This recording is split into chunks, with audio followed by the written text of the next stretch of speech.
Continuamos en nuestro estudio del Pentateuco y lo hemos estado estudiando no en detalle, sino que panorámicamente, tratando de ver los grandes temas que encontramos acá en el Pentateuco. Y como hemos dicho en varias oportunidades, sabemos que los primeros receptores de estos textos son aquellos que están por entrar a la tierra prometida. Por lo tanto, a todos estos relatos que ya comenzamos en Génesis con el origen, con la caída, con este gran castigo de parte de Dios contra el pecado, con el diluvio, a la historia de que Dios de entre todo comienza nuevamente, pero ahora escoge una familia en Abraham y le dice que de ti, ¿se acuerdan? Las 4 cosas: haré una nación grande, te bendeciré, ¿no? Y en ti termina diciendo serán benditas todas las naciones de la tierra. Y por lo tanto, en su descendencia, en la línea de Isaac y Jacob, es donde nace este pueblo, que vemos que queda en Egipto por más de 400 años y están allí en Egipto esclavizados, porque muere, dice Éxodo, comienza así: muere el faraón que había conocido a José y ahora se levantó otro faraón que no sabía quién era José y lo que había hecho. Por lo tanto, ve que este pueblo crece y crece y comienza a sentir temor de que se levanten en su contra, por lo que los esclaviza y comienza a tratarles mal. El asunto es que el Señor, como dice Éxodo, porque hoy día vamos a terminar el estudio de Éxodo, levanta uno de los suyos y uno que estaba ahí dentro del mismo Egipto, que es Moisés. No sabemos de qué manera, en qué momento Dios llama particularmente a Moisés, aunque lo sabemos en la zarza, pero sabemos que Moisés intentó, por eso pienso que quizás antes Dios le reveló algo, pues cuando él cumplió 40 años vio que uno de los suyos, o sea, un israelita, estaba siendo maltratado y quiso tomar carta en el asunto. ¿Se acuerda qué hace?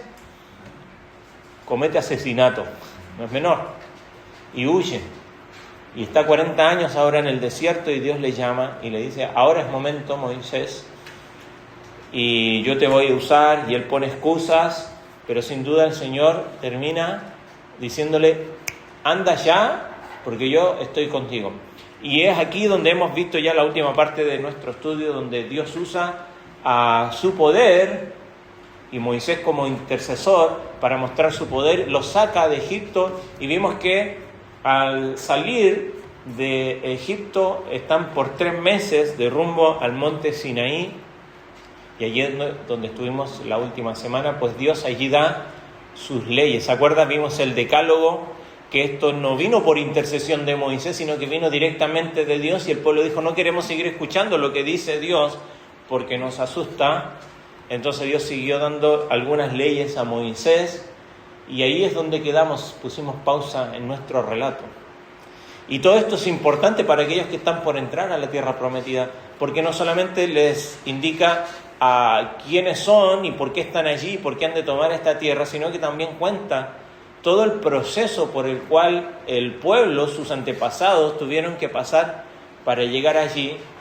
Pero si una cosa es cierta, es que durante todo este proceso, a pesar de las fallas de este pueblo, porque como vimos, salieron de Egipto 3 meses, en realidad 3 días de camino, solamente de cruzar el Mar Rojo, y tenían sed, ¿se acuerdan? No hay agua, pero encuentran unas aguas y están amargas, Dios las endulza, ¿no? Pero su impaciencia los lleva a no soportar un poquito más, y al otro lado de la montaña estaba Elim, 12 fuentes de agua y palmeras. Pero también vimos que se quejaron porque tenían hambre, Dios provee maná. Se quejaron de agua nuevamente, Dios saca agua de la roca. Vemos que Dios se mantiene siempre fiel a su palabra y a su promesa, ¿no? Entonces están por comenzar algo sumamente difícil, que lo estamos estudiando los miércoles, ¿no?, con Josué, pero Dios prometió que iba a ser fiel, que Él es fiel, porque Él no puede negarse a sí mismo. Él es fiel, por lo tanto lo que Él prometió lo va a hacer. Y hoy vamos a terminar de estudiar el libro de Éxodo y vamos a ver al menos estas 2 cosas que tenemos aquí ilustradas, que es el tabernáculo y el becerro de oro. Porque la última parte de este relato, donde Dios da algunas instrucciones, donde Él da leyes, ¿no?, casuísticas, ¿no? Para cada caso en particular, como vimos. También va a dar instrucciones respecto al tabernáculo. ¿Y qué es el tabernáculo? ¿Qué es lo que vamos a ver en el día de hoy? Vaya conmigo a Éxodo 25. Dice así, vamos a leer allí un momento y luego vamos a orar. Dice, el Señor habló a Moisés y le dijo, dile a los israelitas que tomen una ofrenda para mí, de todo aquel cuyo corazón le mueva a hacerlo, o sea, voluntario, ¿no? Como lo acabamos de hacer aquí también.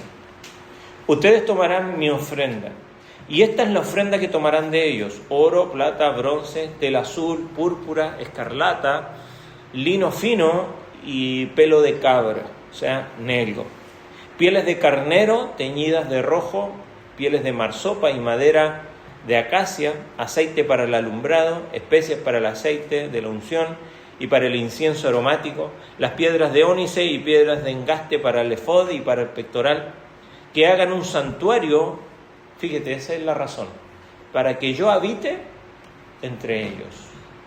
Conforme a todo lo que te voy a mostrar, conforme al diseño del tabernáculo y el diseño de todo su mobiliario, así ustedes lo harán.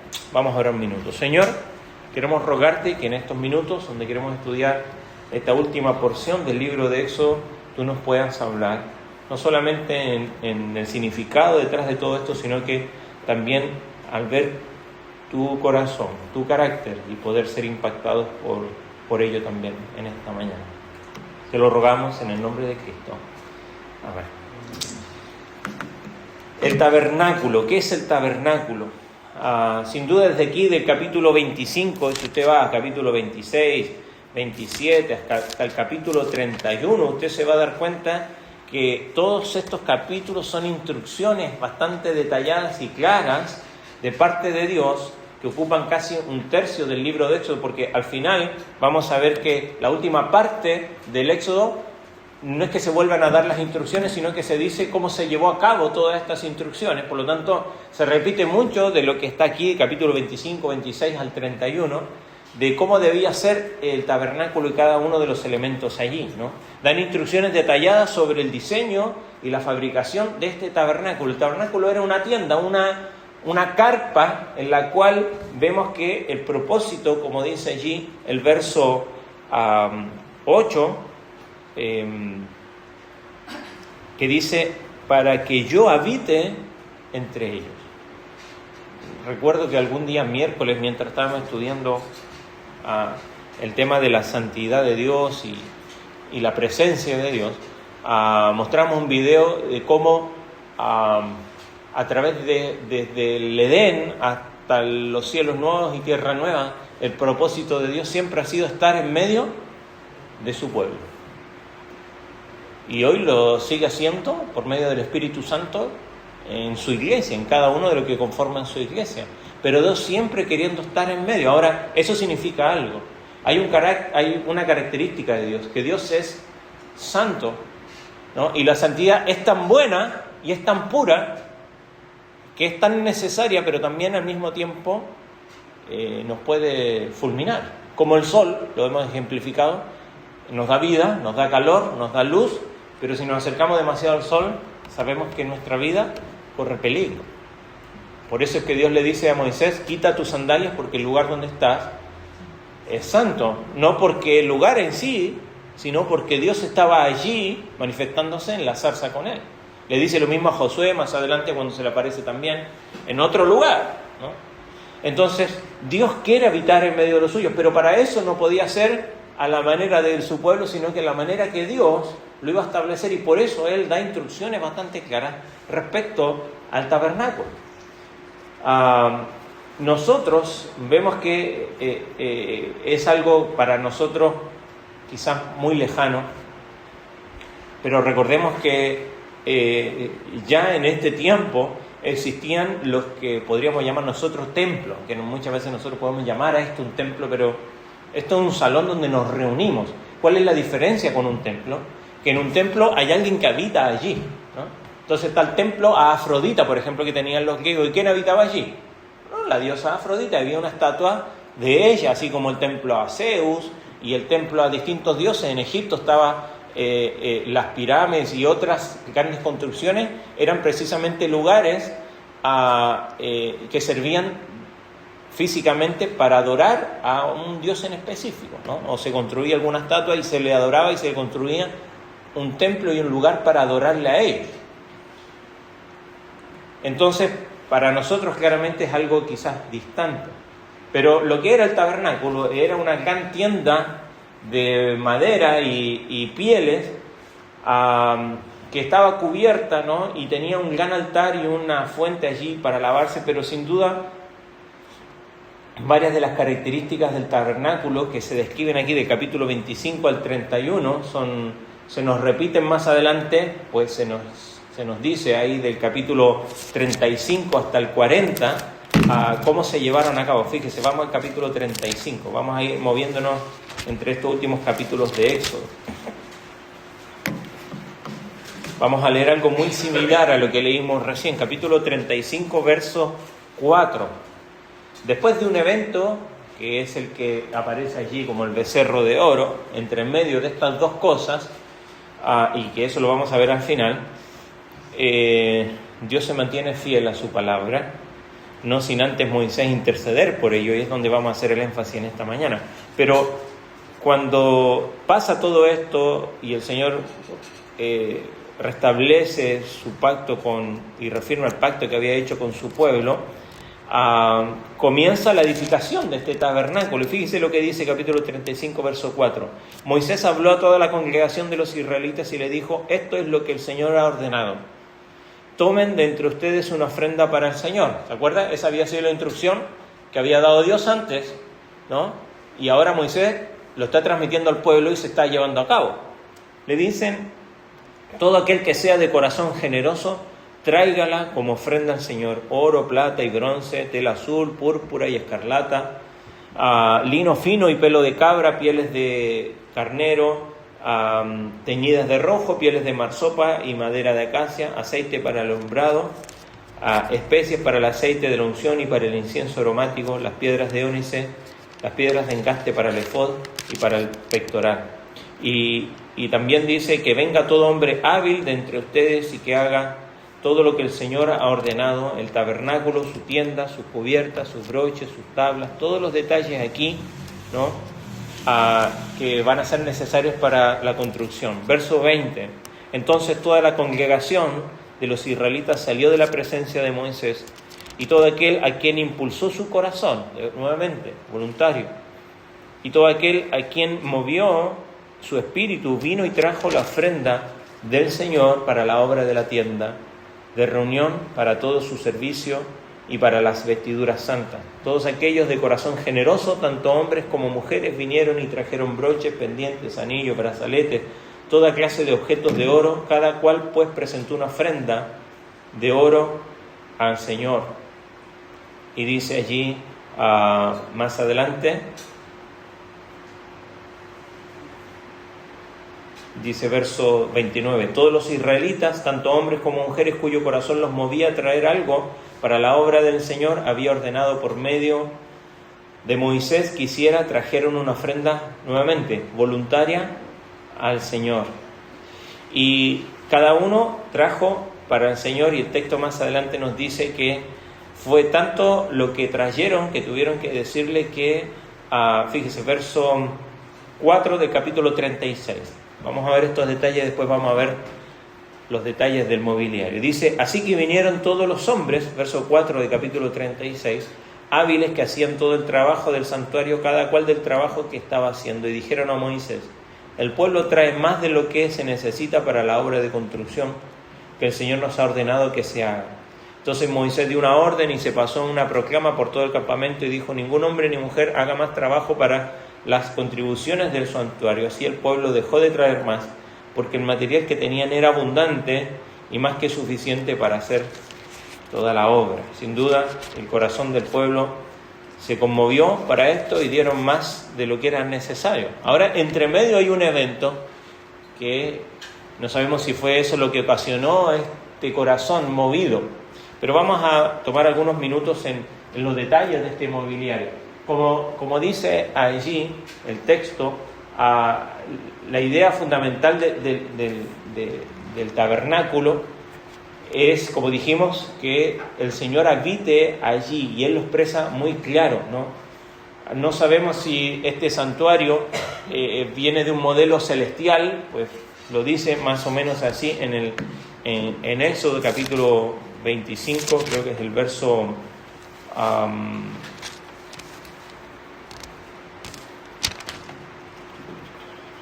aquí hice mal mi anotación, pero según el modelo, el verso al final que vimos, según el modelo que el Señor le había mostrado a Moisés, pero no sabemos si lo que vio Moisés de esto fue cómo era la habitación de Dios en el cielo, y así intentó interpretarlo, o que fueron las instrucciones específicamente así. Lo que es cierto es que este tabernáculo se asemeja bastante a un palacio real, ¿no? Con una sala principal y otras, podríamos decir, secundarias, al final afuera un patio. Ya vamos a ver un plano de esto, ¿no? Donde todo tiene un propósito, ¿no? Y un diseño y también un significado. Ahora, el diseño del tabernáculo tiene muchas, como dice allí, se detalla en los primeros capítulos el diseño del tabernáculo, su mobiliario, mientras que de capítulo 28 en adelante se centra después en las personas que van a servir allí en el tabernáculo, ¿no? Los sacerdotes, los que van a construir. Entonces, estas instrucciones van, al menos de los mobiliarios, va de los objetos más sagrados, como el arca del pacto, por ejemplo, que está en el lugar santísimo, a los objetos que podríamos decir menos sagrados, que están afuera en el patio donde se ofrece el sacrificio. Lo que sí es cierto es que mucho del diseño del tabernáculo evoca al jardín del Edén, ¿no? ¿Por qué? ¿Por qué al jardín del Edén? Porque en el jardín del Edén dice que estaba Adán y Eva, ¿y quién estaba también ahí en el jardín? Dios, que se movía allí, por lo tanto habitaban con Él, y lo que quiere hacer es remembranza de esto, porque como dijimos recién, el propósito de Dios para mandar a su pueblo a hacer un tabernáculo es porque Él quiere estar en medio de ellos. Pero recordemos que de Génesis capítulo 3, con la caída, ahora ya esto es imposible. Es imposible que el hombre y Dios puedan estar juntos en el mismo lugar debido al pecado del hombre y debido a la santidad de Dios. Por eso es que Dios manda hacer ahora un mobiliario para poder Él cumplir todavía con ese propósito primigenio allí del Edén, de poder estar en medio de su pueblo. Pero tenía que ser con estas instrucciones bastante claras, ¿no? ¿En qué sabemos que evoca al jardín? Recordemos quién eran los que vigilaban el jardín, a quién deja después Dios cuando los expulsa del jardín. Dice que pone ahí a unos querubines. El arca del pacto precisamente tenía 2 querubines que protegían allí el arca. Vemos el candelero, muy similar a un árbol, ¿no? A semejanza del árbol de la vida. Muchas de las joyas que tenían el sumo sacerdote y el pectoral, sabemos que en el Edén se nos dice que había de una cantidad de minerales y piedras allí en el Edén. Todos los elementos tienen esta idea de que, o recordando lo que había sido, ¿no? En un principio, y que intenta señalar esa restauración de paz entre el hombre y Dios que se había perdido después de la caída. Ahora, el tabernáculo es algo más o menos así. Bueno, las instrucciones aquí, ¿no? Están organizadas bueno, esto es lo que mencionaba hace un momento, ¿no? Están organizadas de esta manera. Da instrucciones para el mobiliario y luego las instrucciones de quiénes son los que van a servir allí en el tabernáculo, ¿no? Pero el plano del tabernáculo, si lo queremos ver, incluso creo que estamos orientados en la misma dirección. El norte nuestro está hacia allá, y así estaba, hacia el norte, y tenía esta entrada por el este, donde afuera tenemos el patio, y los elementos aquí es el altar, donde se ofrecía el sacrificio, donde se quemaba lo que se disponía para la ofrenda. Por ejemplo, en el día de la Pascua se traía el cordero, ¿cierto? Y se ofrecía aquí. Recordemos que parte de eso, habían distintos tipos de ofrendas. Había el holocausto, que se quemaba todo, no quedaba nada, pero otras ofrendas donde se ofrecía algo, se cocinaba allí y bueno, se llevaba después para casa y comer. Recordemos que en la cena pascual se comía el cordero pascual después de las hierbas amargas y con otras cosas, ¿no? Pero aquí es donde se hacía el sacrificio afuera. Por lo tanto, aquí corre mucha sangre, ¿no? Entonces, antes de pasar al segundo lugar adentro, donde acá está dispuesto encima con todas estas pieles púrpura, ¿no? Que resalta la realeza, el azul del cielo, color rojo, carmesí, que mucho hace, casi todos los elementos del tabernáculo, sin torcerlo mucho, señalan a un aspecto de Cristo mismo, ¿no? A su realeza, su humanidad, su sacrificio, pero también había allí una tela negra que era de pieles de cabra también en este lugar. Pero antes de pasar a este lugar estaba el lavacro, que era una fuente de agua donde los sacerdotes antes de entrar debían de lavarse, pues venían sucios con lo que habían ofrecido anteriormente, necesitaban limpiarse para entrar a lo que se denomina el lugar santo, ¿no? Que es este lugar, donde al menos hay 3 partes del mobiliario. Al norte la mesa de los panes, ¿no? Que habían 12 panes que se iban renovando cada semana. El candelero o la menorá de 7 brazos, ¿no? Que está encendida, iluminando, pues esto es una carpa y la UTE no había llegado todavía ahí al desierto, entonces se necesitaba luz, y bueno, el candelero era que proveía de luz ahí adentro, ¿no? Entonces estaba encendido, imagínense, todo el tiempo, se necesitaba aceite, mechas para poder tenerlo encendido todo el tiempo. Y el altar de incienso, que también todo el tiempo se está ofreciendo aquí incienso. Cada uno también evoca algún aspecto de la vida de Cristo, ¿no? A su provisión, su intercesión, ¿no? El incienso es como las oraciones que se van elevando a Dios todo el tiempo, y sin duda cuando el Señor dice yo soy la luz del mundo, viene esta idea, ¿no? De que Él es el que trae la luz. El candelero traía luz ahí dentro del tabernáculo, posteriormente dentro del templo, pero es Cristo el que verdaderamente trae luz a la vida de las personas. Pero luego, entre este y este lugar, que es el lugar santísimo, tenemos este velo, que era una serie de telas, ¿no? Con una serie de diseños, con querubines, ¿no? Y con muchos colores, pero que separaba este lugar de un lugar inaccesible, que era el lugar santísimo, donde estaba precisamente el arca del pacto, y ahí, a ese lugar, adentro de esta arca, que era una caja, vamos a decir, estaban las leyes. Posteriormente Dios le da estas instrucciones, iban a estar las tablas de la ley, la vara de Aarón que reverdeció, parte del maná que se recogió, permanecía allí como testimonio, pero en ese lugar es donde la sangre que se ofrecía aquí para el día de la expiación, el sumo sacerdote entraba y la derramaba en la tapa de este cajón, de esta arca, ¿no? Una vez al año para la expiación del pueblo. Primero ofrecía por sí mismo y luego por el pueblo. Lo que sí es cierto es que este lugar se entraba solamente una vez al año, y desde lo más salgado podríamos ir desde aquí, ¿no? Al lugar santísimo, el lugar santo, y luego el patio, y todo esto rodeado por una, vamos a pensar, una pared de cortinas, ¿no? Que separan este lugar del resto del pueblo. Los detalles, por supuesto, estamos estudiando en panorama, no lo vamos a ver, pero sí vamos a mencionar algunas cosas que están aquí, ¿no? Algunos detalles de esto. El arca era el objeto sin duda más sagrado del tabernáculo, se guardaba acá en el lugar santísimo, completamente fuera de la vista, donde posteriormente, como mencionábamos, fueron guardados las tablas de la ley, y la tapa se llamaba el propiciatorio, que literalmente significa el asiento de misericordia, pues allí precisamente, ¿no? Donde se derramaba esta sangre se manifestaba la misericordia de Dios. ¿Recuerda qué significa misericordia? Que Dios no nos da lo que realmente merecemos, ¿no? Y como la mayoría de estos templos son un lugar real como asiento, también es el trono, entre comillas, de Dios allí sobre la tapa del arco, el propiciatorio, donde se llevaba a cabo el día de la expiación. Después decíamos de la mesa, el candelero, eran las 2 piezas más importantes en la parte más exterior de este lugar más santo.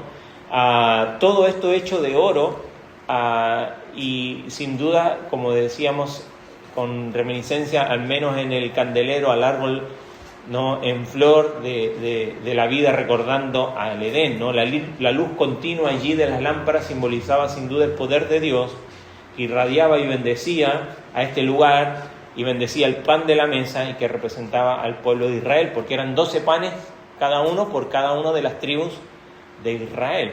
Hay un detalle en el candelero que a mí siempre me gustó. Usted cuando enciende una vela, ¿no?, y la vela se va consumiendo, la mecha de la vela, cuando ya queda poco, los restos de la mecha, esa ceniza, muchas veces empieza a obstruir que siga encendida y comienza a apagarse, ¿no? El pabilo. Entonces existía un elemento, un detalle, que es el despabiladero, que era un platillo con vamos a decir, era un plato con una brocha, con un pincel. Y lo que hacía el levita era despabilar la mecha, o sea, sacar la ceniza para que siguiera alumbrando y no se apagara. Lo interesante es que eso no se tiraba a la basura, eso se recogía. Esas cenizas no se tiraban ni se barrían, se recogían en ese platillo. Y eso me hace pensar en algo. El Señor siempre tiene en cuenta aún esos pequeños detalles. Lo dice Hebreo, ¿no? Que Dios no es injusto para olvidar la obra de los justos, ¿no? Que nadie hizo nada en vano para el Señor, ¿no? Pero que es necesario despabilarnos muchas veces en nuestra vida y no vivir de lo que ya alumbramos en el pasado, sino que en el presente seguir alumbrando. No es, ok, por supuesto, hay una generación nueva y tienen que tomar responsabilidades, pero el Señor siempre nos está llamando a nosotros a ser una luz en este mundo. Y muchas veces lo que necesitamos es despabilarnos, y nosotros entendemos esta palabra para nosotros, ¿no?, hoy día, ¿no? Despabilarse es despertar, ¿no? Y muchas veces quizás estamos así, ¿no? Necesitamos despabilar nuestra vida, considerando que el Señor, aún aquello que ya se hizo en el pasado, no es desperdicio, no fue en vano, pero es necesario dar luz ahora, ¿no?, para el Señor. Ahora, las tiendas y sus cortinas tenían 4 capas diferentes de materiales: lino, pelo de cabra y 2 tipos de cuero que cubrían esta estructura de madera de la tienda. Y estaba dividida, como vemos allí, en el lugar santo y el lugar santísimo, ¿no? Esto era un cuadrado perfecto, eran 4, acá no está perfecto, pero eran 4 metros y medio por 4 metros y medio y también 4 metros y medio de alto. Entonces era un cubo ahí perfecto. Y el lugar santo era el doble de eso. Ahora, afuera, en el patio, ¿no?, estamos yendo de lo más santo a lo menos, por decirlo de alguna forma, correspondía allí a ese lugar donde se estaba ofreciendo. ¿Se acuerda que cuando Moisés sube al monte Sinaí, él es el que llega a lo más alto, Josué queda en el intermedio y algunos jefes y sacerdotes en la falda del monte y el resto del pueblo más allá? Bueno, algo similar, ¿no? Porque recordemos, ahí en el monte era la presencia de Dios. Sin duda,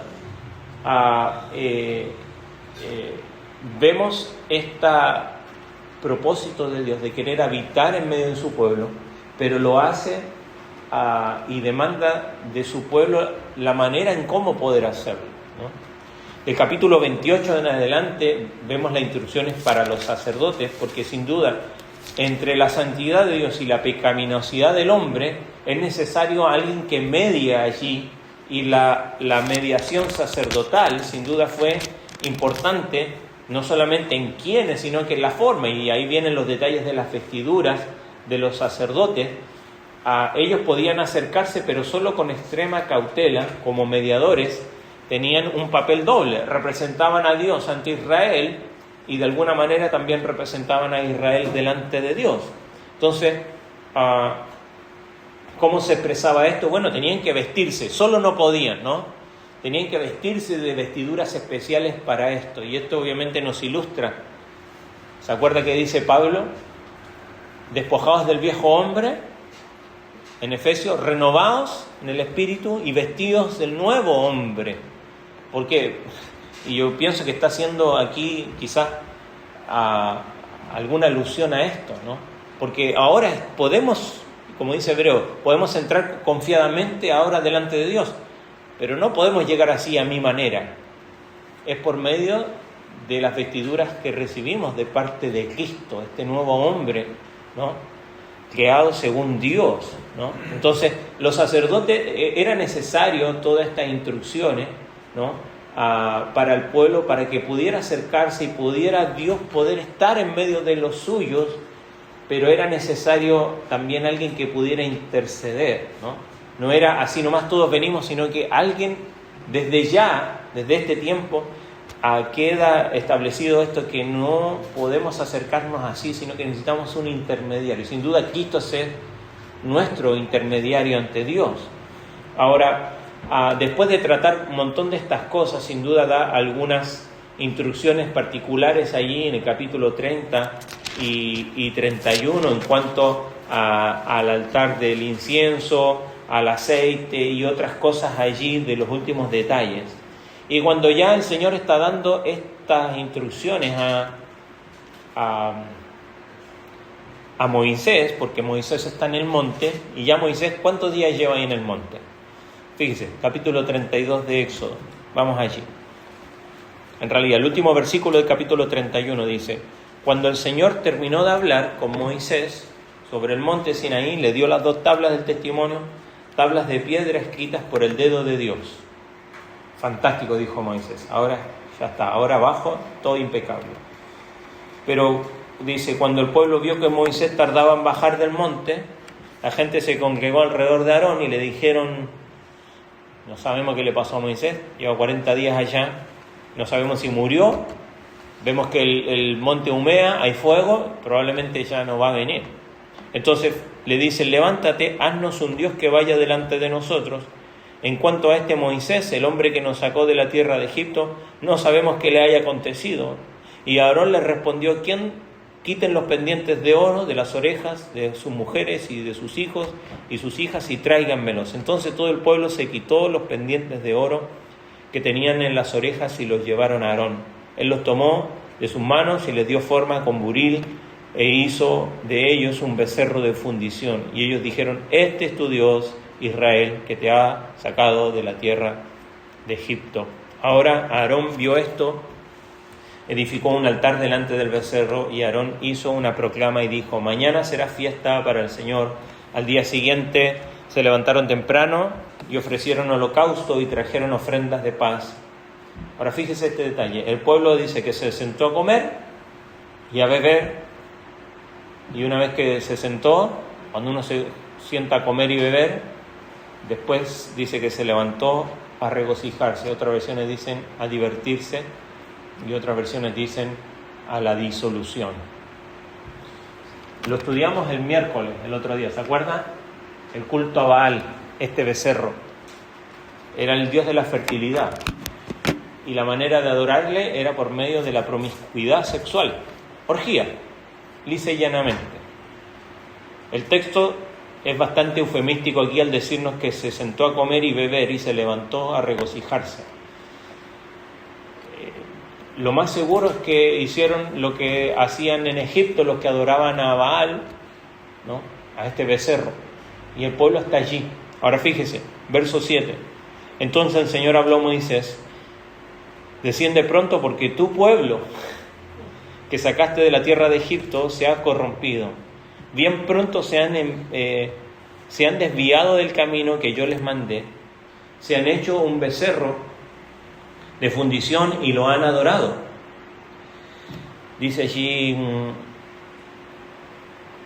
le han ofrecido sacrificios y han dicho: este es tu Dios, Israel, que te ha sacado de la tierra de Egipto. El Señor dijo además a Moisés: he visto a este pueblo y ciertamente es un pueblo terco. Ahora pues déjame para que se encienda mi ira contra ellos y los consuma, pero de ti yo haré una gran nación. Entonces le dice Dios a Moisés: ¿sabes qué? Ya basta, ya lo hemos intentado varias veces, Moisés, pero este pueblo es terco y no quiere entender, y mira lo que está pasando ahora. Entonces Moisés, déjame que yo los voy a destruir y voy a comenzar de nuevo contigo. ¿Te parece? Fíjate lo que hace Moisés. Entonces Moisés suplicó ante el Señor su Dios y dijo: oh Señor, ¿por qué se enciende tu ira contra tu pueblo, que tú has sacado de la tierra de Egipto con gran poder y con mano fuerte? ¿Por qué han de hablar los egipcios diciendo: con malas intenciones los ha sacado, para matarlos en los montes y para exterminarlos de la superficie de la tierra? Vuélvete del ardor de tu ira y desiste de hacer daño a tu pueblo. Acuérdate de Abraham, de Isaac y de Israel, tus siervos, a quienes juraste por ti mismo y les dijiste: yo multiplicaré la descendencia de ustedes como las estrellas del cielo, y toda la tierra, toda esta tierra de la cual he hablado, daré a sus descendientes, y a ellos la heredarán, y ellos la heredarán para siempre. Y el Señor desistió de hacer el daño que había dicho que haría a su pueblo. Más adelante el texto nos dice que Moisés bajó, verso 21, entonces dijo Moisés a Aarón, ¿qué te has hecho este pueblo para que hayas traído sobre él tan grande pecado? No se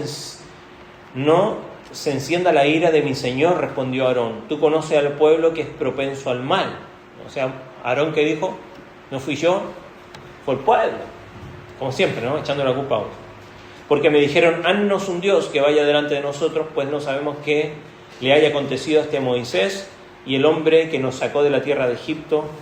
Y yo les contesté, el que tenga oro, que se lo quite. Me lo dieron. Fíjese esta explicación. Me lo dieron, lo eché al fuego y salió este becerro. Ups, ¿no? Sabemos que no fue así, ¿verdad? Pero como siempre, excusas. Ahora, el texto más adelante nos dice que Moisés hizo quemar probablemente haya sido de madera bañado en oro, porque lo hizo quemar, y cuando esto se volvió polvo, lo molió, lo juntó con agua y lo hizo beber al pueblo, y llamó quienes están por Dios, y se juntó la tribu de Leví con ellos, y ese día hubo tragedia, murieron 3.000 personas allí. No fue sin consecuencias, porque sabemos, la Escritura dice que el pecado siempre tiene consecuencias.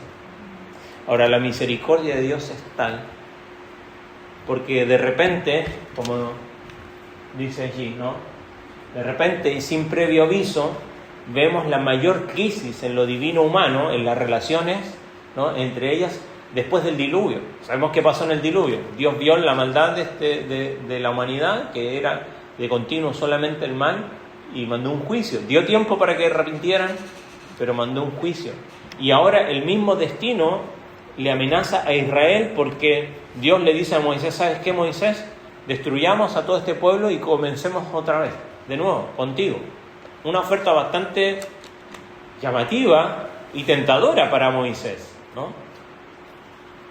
Él ya había sufrido, como vimos antes, el tener que estar con el pueblo y lidiando cada uno de los problemas con ellos, pero recordemos que es casi paradójico, porque Dios le había dicho a su pueblo en el capítulo 25 cómo hacer un tabernáculo para simbolizar su presencia con ellos, y el pueblo lo primero que hace en su impaciencia es hacer un becerro de oro para precisamente hacer eso, de que su Dios, entre comillas, esté en medio de ellos, porque no está Moisés, nos vemos al Dios de Moisés, entonces vamos a hacernos un Dios porque queremos que Dios esté con nosotros, y nos inventamos un Dios. Total, no es tan complicado. Y esto es lo que sucede. Ahora, ¿en qué quiero hacer énfasis para terminar? Porque esta historia podría haber terminado aquí. ¿Se imaginan? Moisés dice, ¿sabes qué, Dios? Tienes toda la razón, este pueblo es terco, y dale, comenzamos de nuevo. Y no hay historia ni de Israel, ni todo lo que viene con la historia de la descendencia de Israel, incluso nuestro Salvador, como descendiente de la tribu de Judá.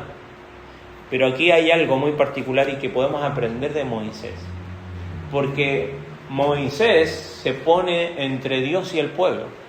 ¿El pueblo era culpable? ¿Sí o no? Sí. Era culpable de pecado. Pero la intercesión de Moisés, que hace de capítulo 32, 33 y 34, es lo que termina salvando al pueblo. Como vimos, Israel rompe el pacto, ¿no? ¿Se acuerda cuáles eran los primeros 3 mandamientos? No tendrás dioses ajenos delante de mí, no te harás imagen ni la adorarás, y no tomarás el nombre de Dios en vano. Porque ellos, ¿qué dijeron? Aquí está tu Dios que te sacó de... Y no. Entonces, de inmediato, Dios anuncia juicio, y Moisés actúa como un mediador entre Dios, que es santo, perfecto, y este pueblo que es pecador. Y él intercede. Y lo que nos vamos a ver ahora nos muestra de alguna manera ese corazón de Moisés, intercesor, pero también conocemos un poco también del carácter misericordioso de Dios. Y esto es lo que vamos a ver para terminar hoy. Porque Moisés intercede, y vamos a ver cómo se desarrolla la intercesión de Moisés, la súplica de Moisés, pero lo primero que hace, la primera intercesión que hace Moisés, él apela a la gloria de Dios. Moisés rechaza el beneficio personal, porque Dios le dice, voy a hacer algo contigo de nuevo, ¿no? Y él lo rechaza, y Dios propone, como dijimos, comenzar una nueva nación con Moisés, pero él no acepta esto, reemplazar a Israel.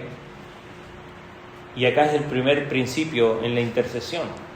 El verdadero intercesor, alguien que intercede. Hoy día, ¿de qué manera intercedemos nosotros? Tenemos una reunión los días miércoles que practicamos esto. Oramos por otros. Cuando nos ponemos así, sin duda, el intercesor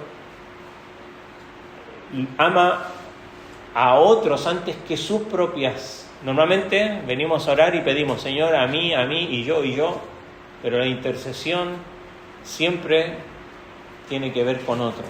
Hay un pasaje que a mí me impactó de Pablo, cuando él dice, yo gastaré lo mío, está en 2 Corintios 12:15, y yo gastaré lo mío, y aún yo mismo me gastaré por amor de ustedes, aunque habiendo amado más, sea amado menos, dice Pablo. Y él manifestaba su llamado, porque alguien que se pone en la brecha entre Dios para interceder por otros, no le importa que lo amen, no le importa lo suyo, está dispuesto a dar incluso su propia vida. Y esto es lo que va a hacer más adelante Moisés. El argumento que usa Moisés es que apela al carácter redentor de Dios. Él le dice, ¿por qué se encenderá tu ira que tú sacaste a este pueblo de Egipto? Dios ya mostró su gracia y destruirlos ahora parecería contradecir esa gracia. Y él apela al testimonio de qué van a decir otras naciones, ¿no? ¿Por qué van a hablar los egipcios y otras naciones? Porque de alguna manera apela Moisés de que la reputación de Dios podría quedar en juego si obra así. Apela al pacto que hace con los patriarcas. Acuérdate de Abraham, Isaac, Jacob. Apela no al mérito del pueblo, no dice, pero mira que no fueron todos, fueron algunos. Apela a la fidelidad de la propia palabra de Dios. Le dice, acuérdate del pacto que tú hiciste. Y el resultado, como dice ahí, verso 14, y el Señor desistió de hacer el daño que había dicho que iba a hacer a su pueblo. Y esta es la eficacia de una real intercesión, que apela no a lo propio, sino que a la propia gloria de Dios. Pero la segunda intercesión que hace es que Él se identifica con su pueblo. Fíjese, capítulo 32, verso 30. Al día siguiente, Moisés dijo al pueblo, ustedes han cometido un gran pecado, y ahora yo voy a subir al Señor, quizá pueda hacer expiación por su pecado. Entonces volvió Moisés al Señor y dijo, ay, este pueblo ha cometido un gran pecado y se ha hecho un dios de oro, pero ahora, si es tu voluntad, perdona su pecado, y si no, bórrame del libro que has escrito. Fíjese, no solamente Moisés dice, rechaza la oferta de Dios de comenzar con él, sino que ahora él está dispuesto, y si tengo que terminar yo, pero que el pueblo continúe, adelante. Después del castigo inmediato, Dios vuelve a subir al monte, o sea, Moisés, y hay aquí una confesión clara de pecado, y en una intercesión siempre esto es importante. Dice, este pueblo ha cometido un gran pecado, no minimiza la falta de Israel, al contrario, la reconoce. Pero aquí hay algo que, sin duda, esto no se va a cumplir a perfección hasta que venga Cristo, pero Él entiende lo que es la sustitución. Cantamos una hermosa alabanza que se llama Glorioso Intercambio. ¿Cómo puede ser que el bueno, justo y santo fuera a morir por el más vil pecador? ¿Por qué? Porque no queda así simplemente. Alguien tiene que pagar. Porque la consecuencia del pecado siempre es la muerte. Por eso es que dentro de los sacrificios, precisamente en el tabernáculo, tenía que morir ¿quién? Un cordero inocente, para que no muriera el pueblo. Pero Moisés entiende esto y dice, perdona su pecado, y si no, quítame la vida, es lo que está diciendo. Moisés ofrece su propia vida por el pueblo, y un intercesor verdadero siempre está dispuesto a sufrir por los demás. Dios no acepta un sustituto humano imperfecto. Verso 33 dice, y el Señor dijo a Moisés, al que haya pecado contra mí, lo borraré de mi libro. Es lo justo, ¿o no? ¿Sí o no? Y sí. Entonces, aquí vemos sin duda una sombra de lo que iba a ser Cristo posteriormente. Pero continúa la intercesión de Moisés, capítulo 33, verso 12. Dice: entonces Moisés dijo al Señor: haz subir a este pueblo, pero tú no me has declarado quién enviarás conmigo, porque después de lo que leímos en su momento, el Señor le dice: ok, ¿sabes? Saca a este pueblo y mi ángel irá contigo. Entonces, verso 13: ahora pues, si he hallado gracia ante tus ojos, te ruego que me hagas conocer tus caminos para que yo te conozca y halle gracia ante tus ojos. Considera también a esta nación que es tu pueblo. Entonces Moisés sigue intercediendo allí. Dios promete enviar un ángel, pero no ir personalmente con el pueblo. ¿Se acuerda cuál era el propósito del tabernáculo? Morar y vivir en medio de su pueblo. Pero ahora Dios dice: ¿sabe qué? Después de esto, yo no voy a ir con ustedes. Voy a enviar un ángel que los guíe, pero yo no voy a ir. Y Moisés intercede. Y su intercesión es que la presencia de Dios tiene prioridad. Moisés responde con esta súplica. Fíjense más adelante. Verso 13. Ahora, si he hallado gracia ante tus ojos, te ruego que hagas conocer tus caminos para que yo te conozca y halle gracia ante tus ojos. Considero también que esta nación es tu pueblo. Verso 15. Entonces Moisés le dijo: si tu presencia no va con nosotros, no nos hagas salir de aquí. Moisés intercede y comprende que lo más importante aquí no es que simplemente Dios los cuide, sino que la presencia de Dios esté con ellos. La prioridad no era la tierra, no era la tierra que vamos a tomar. La prioridad era la presencia de Dios. La identidad del pueblo depende no de dónde están físicamente, geográficamente, sino de quién está en medio de ellos. Y ahora Dios dice: yo no voy a ir, les voy a mandar un ángel, pero yo no voy a estar con ustedes. Y Moisés intercede y dice: Señor, si tu presencia no va con nosotros, no nos saques de aquí. Y el principio aquí, ¿no?, es que el mayor bien de nosotros como creyentes no son las bendiciones de Dios, no son las cosas de Dios, es su propia presencia con nosotros, su persona. Pero la petición de Moisés sigue, capítulo 33, verso 18. Dice: entonces Moisés dijo: te ruego que me muestres tu gloria. Y el Señor respondió: yo haré pasar toda mi bondad delante de ti y proclamaré el nombre del Señor delante de ti. Moisés pide algo más, pide ver la gloria de Dios. En medio de la crisis, Moisés no pide: dame poder, dame paciencia, dame todo lo que necesito. En medio de esta crisis, lo que pide Moisés es conocer más profundamente a Dios, poder contemplar realmente y profundamente a Dios. Y Dios responde revelando su carácter, ¿no?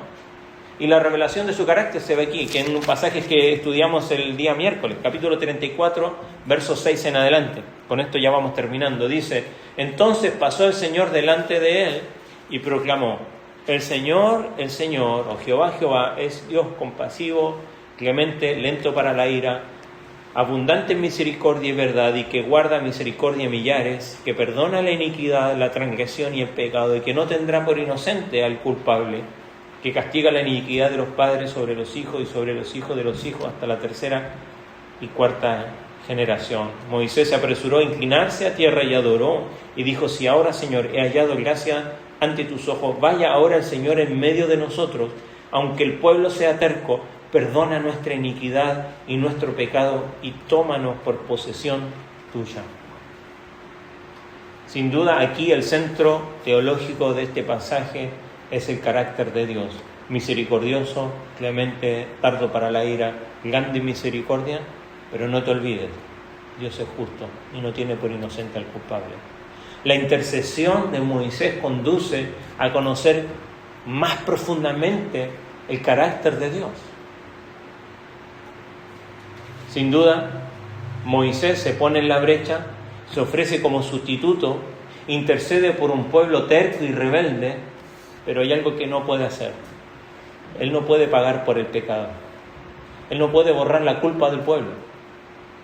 Y ahí es donde vamos al Nuevo Testamento, y esto nos señala la necesidad de un intercesor real, verdadero, perfecto.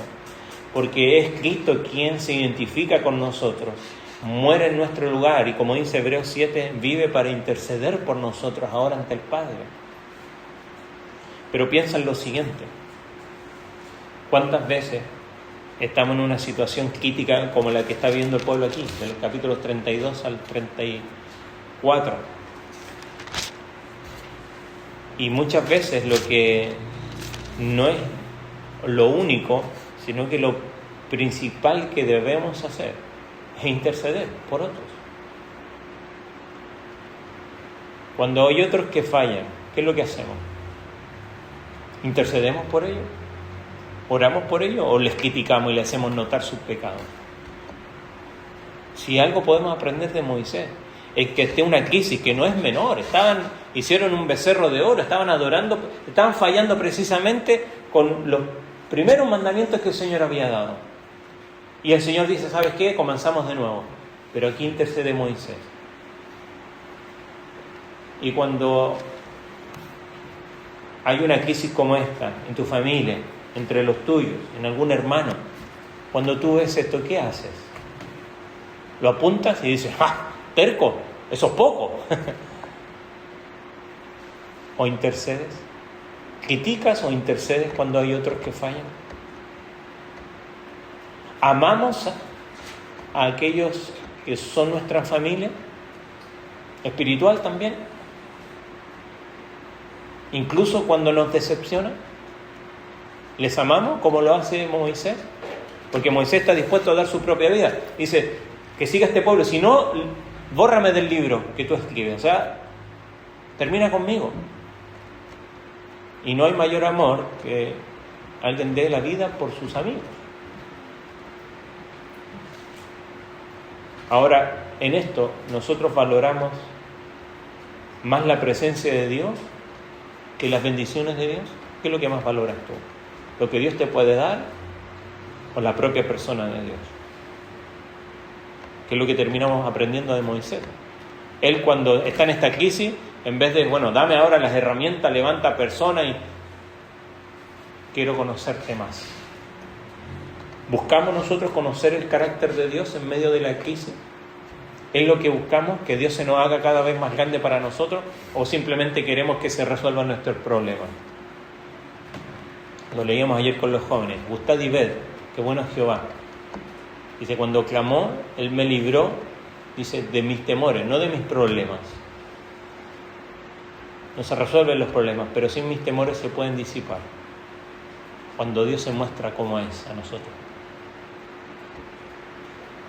El futuro de Israel no dependía de su propia fidelidad, porque fieles no fueron, sino de la intercesión de alguien que intercedió ante este Dios misericordioso. Y eso sigue siendo cierto hoy.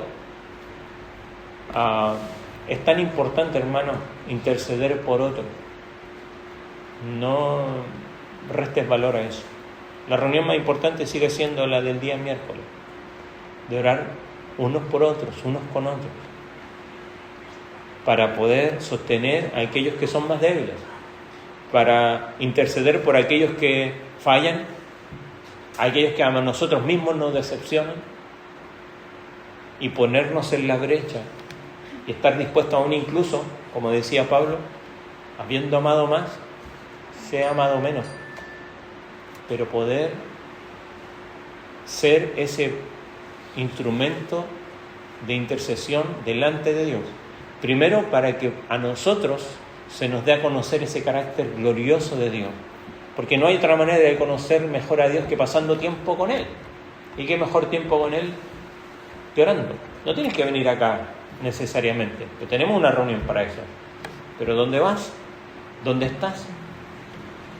Como dice el Salmo 1, medita en su palabra día y noche, ahí, en su mente, que Dios se pueda hacer grande para ti cada día. Esa es mi oración, para que ante situaciones como esta podamos entender lo necesario que es que alguien se ponga en la brecha. Y nosotros queremos estar o del otro lado, cuando en realidad la mayoría de las veces estamos de los que están haciendo el becerro de oro. Pero damos gracias que hay alguien que se interpone, que para nosotros es Cristo, y sigue intercediendo por nosotros.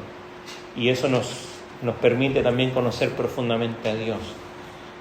Entonces yo oro para que el Señor te haga reflexionar en tu propia vida, como mencionábamos recién. Cuando otros fallan, ¿intercedemos o criticamos? ¿Qué es lo que hacemos? ¿Estamos dispuestos a obrar como Moisés? Aún nosotros siendo parte de los que están allí con el becerro. Pero el Señor fue fiel. Y vemos que a pesar de que esto podría haber terminado aquí, el Señor establece su pacto y lleva adelante. El relato siguiente y final de Éxodo es la muestra de la misericordia de Dios, porque a pesar de que Dios estaba dispuesto a no estar en medio de ellos, la oración de Moisés y su intercesión hacen que Dios diga, ok, yo voy a estar con ustedes y no los voy a dejar. Y voy a estar allí para que poder relacionarme con ustedes profundamente. Fíjense, capítulo 29, tanto era así, o sea, capítulo 34, verso 29. Fíjense cómo era esto de estar con Dios. Cuando Moisés descendía del monte Sinaí con las 2 tablas del testimonio en su mano, al descender del monte, Moisés no sabía que la piel de su rostro resplandecía por haber hablado con Dios. Al ver a Aarón y todos los israelitas que la piel del rostro de Moisés resplandecía, tuvieron temor de acercarse a él. ¿Sabe qué es lo que pasó? Más allá de qué manera resplandecía, algunos dicen que estaba quemado por quizás la luz allí, no sabemos, pero pudieron identificar que Moisés había pasado tiempo con Dios. Tu vida muestra que pasas tiempo con Dios, que su carácter se revela a ti y estás conociendo profundamente a Dios. Bueno, es mi oración que esto pueda ser real. Amén. Vamos a ponernos en pie y vamos a orar.